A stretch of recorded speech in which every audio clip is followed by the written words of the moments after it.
तो हम जब खेले थे नेदरलैंड से 190 पे हम 6 आउट हो गए थे, टॉप ऑर्डर के सारे बैट्समैन। आगे फिर वो शादाब नवाज ने खींचते खिंचाते एंड तक हम जाते, ऑल आउट हम तब भी हो गए थे, लेकिन 1 ओवर पहले तक हमारी छुट्टी हो गई थी, तो हम गिरते पड़ते 280 के आसपास पहुंच गए।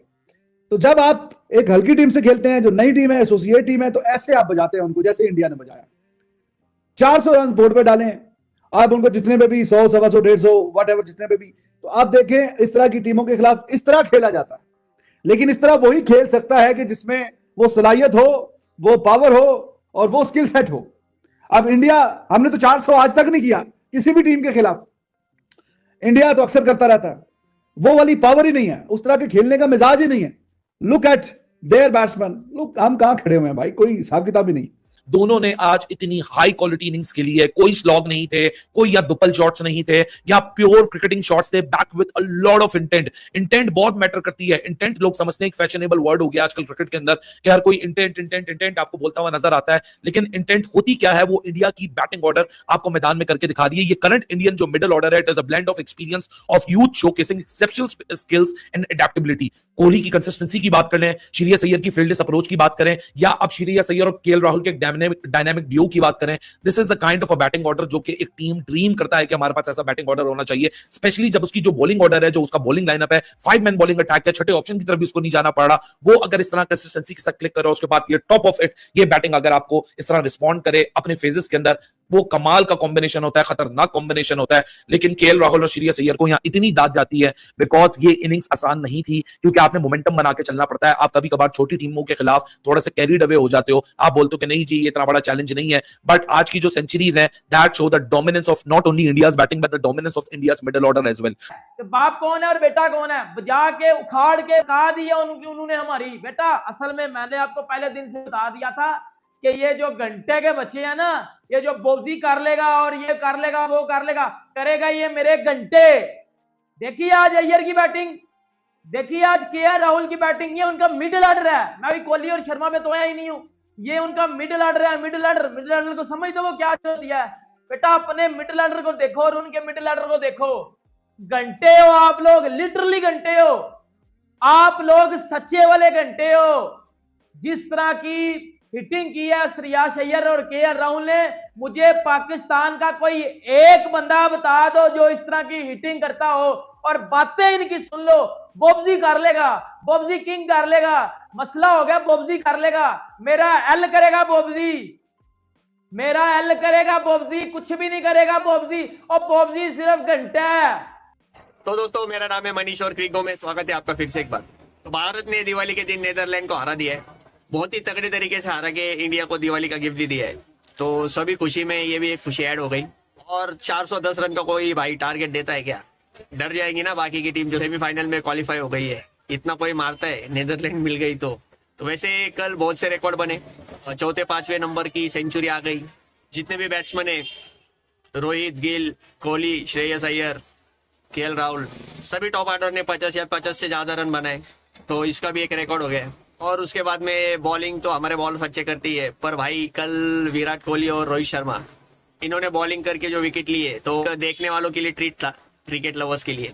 तो ये देख पाकिस्तानी मीडिया हैरान है कि वो बोल रहे हैं कि भाई हमारे प्रॉप स्पिनर होते हैं वो भी इतने विकेट नहीं लेते, और ये मजाक में बॉलिंग डाल के विकेट ले रहे हैं। क्या इनका अलग ही टाइम चल रहा है? ऊपर वाला भी इनके साथ में अभी वर्ल्ड कप जो है भारत ही जीतने वाला है। तो इनका मिडिल ऑर्डर जबरदस्त उभर के आया है।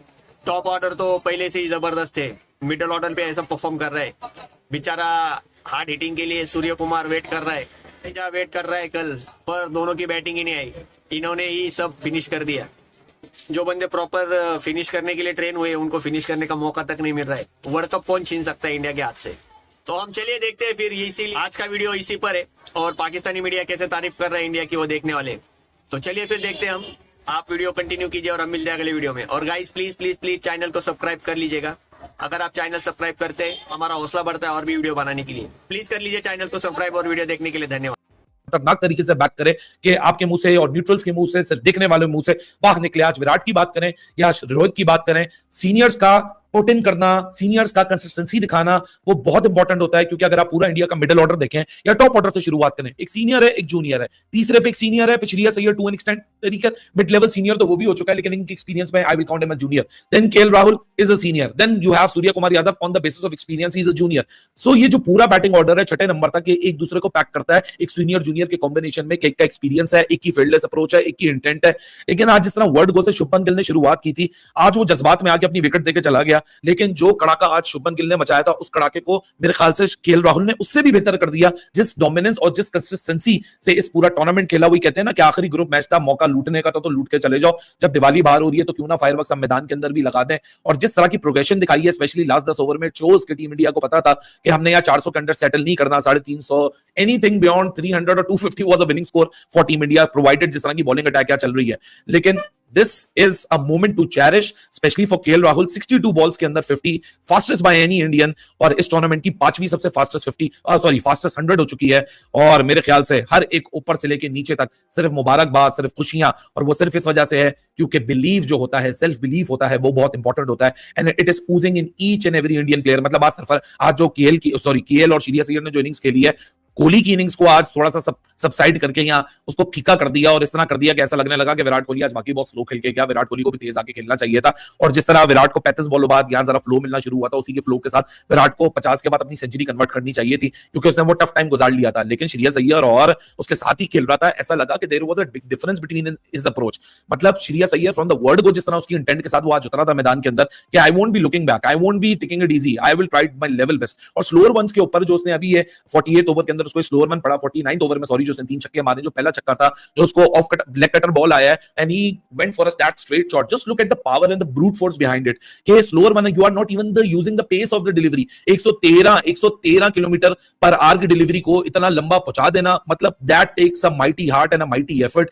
And a mighty muscle as well. और श्रेयस अय्यर के लिए मुझे इसलिए खुशी है क्योंकि उसको बहुत स्टार्ट्स मिले इस पूरे टूर्नामेंट के अंदर, वो बहुत करीब आया इस 3 फिगर के, और जिस इंटेंट के साथ श्रेयस अय्यर खेल रहा है, हर किसी की नजर उसकी शॉर्ट बॉल वीकनेस के ऊपर है। लेकिन कोई इस नजरिए से क्यों नहीं देखता कि जब आप स्टैटिकल बेस एनालिसिस अगर करके देखें श्रेयस अय्यर की शॉर्ट फॉल्स का, तो उसकी जितनी शॉर्ट बॉल के खिलाफ वीकनेसेस लोगों को नजर आती है, वो उतना ही उसकी ज्यादा स्ट्राइक रेट और उसका एवरेज है शॉर्ट बॉल के खिलाफ। तो इससे सैंपल साइज जो हमारे सामने, उसको देख के ये लगता है कि जो बल्लेबाज 77 बनाया, 82 बनाया, 53 बनाया, 33 बनाया, वो डिजर्व करता है कि इस वर्ल्ड कप कैंपेन में उसका एक लंबा स्कोर भी आता। लोगों ने उसको एसोसिएट कर दिया कि जी शॉर्ट बॉल की कैटेगरी किसकी वीकनेस है कि कोई भी दुनिया में इसको शॉर्ट बॉल करेगा, आउट कर लेगा।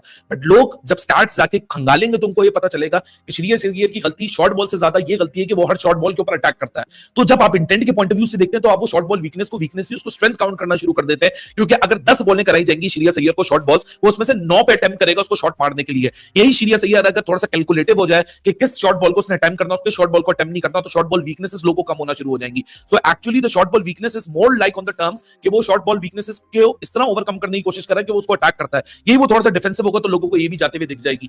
लेकिन श्रेयस अय्यर जिस ब्रांड की क्रिकेट उसने खेली है इस वर्ल्ड कप के अंदर, जिस तरह एक उसने अपनी फाइट विद इन हिमसेल्फ की है to give an insurance to team India, specially at number 4। हम बात कर रहे हैं ना कि पाकिस्तान की कैंपेन खत्म हुई है, मैं सुबह भी यही एनालिसिस कर रहा था कि कहने को तो रिजवान के 395 रन है इस वर्ल्ड कप के अंदर, पाकिस्तान के टॉप परफॉर्मिंग बैटर हैं, लेकिन लोग स्टैट्स कभी कभार इतने मिसलीडिंग हो जाते हैं, इन नंबर्स कभी कभार इतने मिसलीडिंग हो जाते हैं कि आपको इंपैक्ट नहीं बताते। 395 रन में से जो रिजवान के 199 रन है, लगभग 200 रन आप पकड़ लीजिए, वो नेदरलैंड्स के खिलाफ और श्रीलंका के खिलाफ आए।